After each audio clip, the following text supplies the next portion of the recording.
This is the Retirement Solution Podcast with financial advisor John Hicks, founder of J. Hagan Capital. There are so many things that we just have in our mind and we assume that they're correct because we've heard them 100,000 times. We got to get rid of all those myths. If you've done a great job saving, you'd be surprised what you can accomplish when you use the right strategies. Most people just aren't aware of them.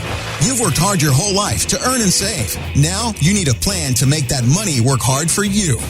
The people that have sacrificed opportunities to spend money, they sacrificed by putting the money in that 401k. They've sacrificed by putting that money in a 529 college plan for their grandkids. Those types of sacrifices should go rewarded in the long run. John is here to help you find solutions for your retirement. As we get into the weeks that are the holiday season, I have to ask you, how is your stress level right now, John? It's awesome. It's so great. I just love everything that's going on right now. I have no stress whatsoever. None, no anxiety, no anything. Nothing. The faster he speaks, the more we believe. No, I was like, I didn't take my medication this morning. No, you know, I was reading. I wasn't reading. I was listening to an Audible book. And by the way, they always say that leaders are readers. Yeah. But the amazing thing to me is the more I do, the less time I have to read the things I want to read. So I've started paying attention to Audible. Are you familiar with this app, Audible, Heather? Yep.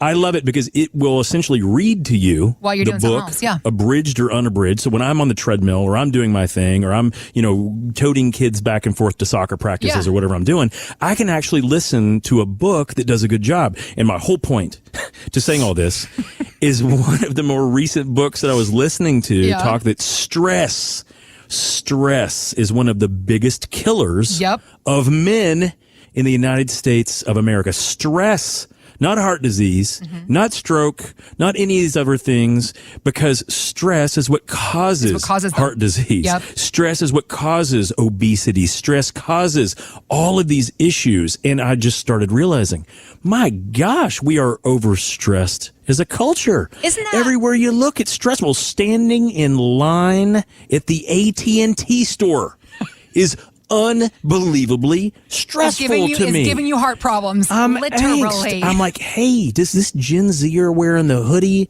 do they even know that I'm here?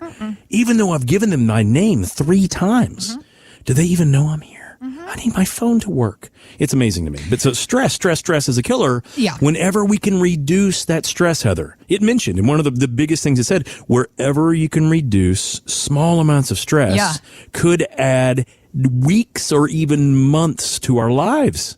That's a big deal. Well, unfortunately, it's not going to be happening right now, sir. No. Because I am sorry to tell you about the statistic I'm about to share. The American Psychological Association says 38%. That's who I listen to every morning. Well, John, what did you listen to this morning? The American Psychological Association of American Studies in the United States. 38% of people they surveyed said that their stress increases during the holidays. I'm surprised it's only 38%. I feel like every person I know goes way up. The rest of them are liars. The rest of them are just liars. They're like, no, I'm cheery. I love the season. They're sitting there in their Christmas sweater, clinging to a candy cane, hair frizzed out. I'm having a great time. I'm picturing Kristen Wiig from Saturday Night Live doing that exact line. Yeah, nailed it. That was impressive. It all piles up due to all the things you were just pointing out that happened during our the 11 months of the year. Lack of time, financial pressure, gift giving, family gatherings. We were talking about family gatherings yesterday. I've been here on the show. It's an unfortunate truth that a lot of people just have a lot more anxiety around the holidays now more than ever. It's very frustrating considering the year that we've come off on.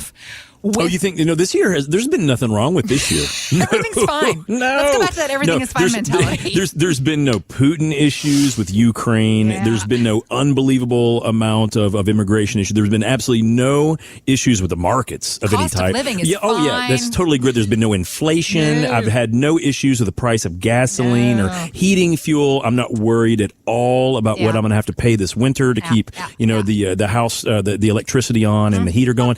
Yeah, guys, what I would say is this has been, I'm not going to call it abnormal. It's very normal cyclically. This has been a fairly stressful year for a lot of folks. Yep. And unfortunately, as we learned yesterday, listening to Jeff Bezos, who is the founder of Amazon, he says that we're not even close to out of the woods yet. His actual concept was that things could get potentially a lot worse for a period of time. Yeah. So if this is already stressful, You know, it's kind of interesting. You said that you had some good news for us, Heather. Is that what you? Is that where you started this conversation? Why are you putting this back on me? Notice my inflection in my voice. Did you say that? That's where you're supposed to come in, sir, and give us some good news and give us some help and relief in the situations that we're in. Because thinking about the work that you do, I mean, gosh, talk about seeing people just being run through the ringer this year. Sure. Every single day, people come wide-eyed into your office, through your work office doors. Just the losses around our 401k and IRA plans alone this year. Sure. For any of us, anxiety has certainly set in. It was interesting talking about this psychologist and financial author, Frank Murtha. Well, he was talking about the circumstances we've been in. And he is saying that much of this anxiety is being caused by a feeling of losing control of our investments. Here's what he was saying. Let's face it, we don't have that kind of control over our investments. Markets do what they do. The Fed raises rates. We don't have the ability to decide these things. So we have to focus on what we can control. And that's where a good financial advisor will help the person do that. And that helps get people comfortable enough so that they can begin to make the decisions they need to. See, as I was saying before, this is on you to make us feel better, sir. So go ahead, Obi-Wan Kenobi. I love the fact, I'm using the Force right now. Yeah. I love the fact that it took a psychologist to make the finances make sense, because he said the most important part, Heather. Yep. People have these emotions because they feel like they're losing control of their investments. What it is they're just uncomfortable. That's just a feeling, because we never have control over the investments. Right. What we do have control over is how we react when these things happen. Now, the reason I mentioned Jeff Bezos a minute ago is because he says, hey, you know, I wouldn't be all very risky right now. Okay. And this guy is worth, he's maybe not the top richest person on the planet. He's got billions. He's in the top 5. Yeah. He's worth over $100 billion. And put this in perspective. If he lost 50% of his money, he would still be worth over $50 billion. So this guy doesn't live on any of our blocks that's listening to the show. He doesn't live near us. And he's still saying, hey, you know, maybe you don't make a whole bunch of extra purchases right now. Maybe you relax a little bit. Now, guys, that is what we have control over, right?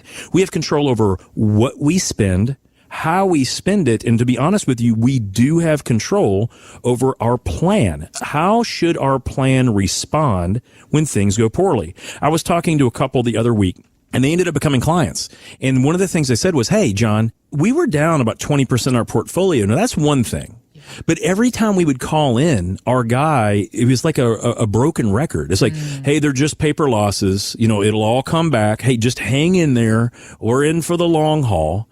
And what they said is, well, that's fine, but we wanted to retire next year. Yeah. And I don't know how long that we have to wait for it to come back. And I just felt like his psychology of just saying, hey, it's all fine, you're going to be fine. Yeah. I think it was short-sighted. I think it was, frankly, he wasn't paying attention to us and wasn't paying attention to our money. And that's really the only reason we paid this guy. If all we had to do is go buy some funds and just sit there and never do anything, why would we need this fool? Is basically what they told me. And I thought to myself, that is a very good point. What has he been doing? Does he do any of your tax analysis? Because guys, if things are going wrong, if you have anxiety, fix the things we can fix. Right. Can we save some money in our taxes? Well, he didn't do anything about that. He says we should always consult our tax guy. It's like, okay, well, does he do any of your trust planning? Could we at least shuffle some things around so that maybe your surviving spouse, your beneficiaries don't pay any taxes in the long run? Right. You know, and they, well, no, he's not an estate attorney. He doesn't do any of that either. Oh, okay. Well, does he do anything as the markets are going down? Is he doing any profit rotation and taking some of the profits you had in previous years and safeguarding them and then buying some of those cheap beaten up things along the way? It's like, no, he just says to hold on. It's like, hold on. So he's not doing any protection on your portfolio. He's not helping you generate any extra income stream. He's not doing any tax design. He's not doing any wealth transfer or trust things. Did he at least talk to you about how you can earmark some money for long-term care or expenses if we have strokes or something like that and anything like that, just to know that you're going to be okay? It's like, no, he didn't do any of that either. And what I told them straight up was, well, guys, it's not that he's not listening to you. Yeah. He's not providing you any advice that you need for when it comes to retirement. And we started going through the 5 prongs that I tell everyone that comes in our office we are going to be attacking for our clients. So the 5 things that we can control. Number 1, what level of protection do we have in our portfolio? How much can we really lose? If the market does go down another 20%, can we also go down 20%? We have to know that first, and we can put protections on any part of our portfolio. It's not a product. It's how we strategize. What money do we really want at risk and what money do we want no risk for? So protection is number one. Number two, are there ways finally that interest rates have come back up a little bit? Can we exploit that? Even if the markets are down, guys, interest rates are up, which means we can potentially take some of that cruddy dead money or the losers in bonds. We might be able to get 6, 7, 8% returns with no risk on some of that dead money. So that's how we can enhance our income stream. The third one was tax design. It's not about saving money right now. It's about over the long run. Are there things that we can sell to tax loss harvest to take some advantages right now while we are down a little bit? Can we take some of those opportunities and turn those lemons into lemonade? The fourth one is wealth transfer. Now, this is one of the things that we've done a lot of over the last year. When people have come to us and they already have losses, we're finding ways to use trust designs and certain types of insurance planning to ensure that their spouses are taken care of in that situation, and to also make certain there's money for long-term care should they need it, but they don't have to pay for it, to also ensure that the money is transferred without taxation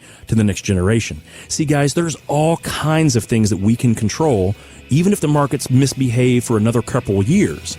And unfortunately, my expectation is that they will. So if you're not getting those 5 pieces of the retirement puzzle from your advisor, my only thought is maybe you need a second opinion. Thanks for listening to the Retirement Solution Podcast with John Hicks. Begin the conversation about your savings plan with John and the team at J. Hagan Capital by visiting retirementsolutionradio.com. Be sure to listen to John's radio show, The Retirement Solution, Saturdays at 8 a.m. and Sundays at 9 a.m. on News Radio 840 WHAS. J. Hagan Capital Inc. is not licensed in all 50 states. To find out if J. Hagan Capital Inc. is licensed in your state, please call 502-690-5635. J. Hagan Capital Inc. is not affiliated with nor endorsed by the Social Security Administration or any other government agency. It does not provide legal or tax advice. Annuity guarantees rely solely on the financial strength and claims paying ability of the issuing insurance company. By contacting us, you may be provided with information about insurance and annuity products offered through Jonathan Hicks, insurance license number 548962.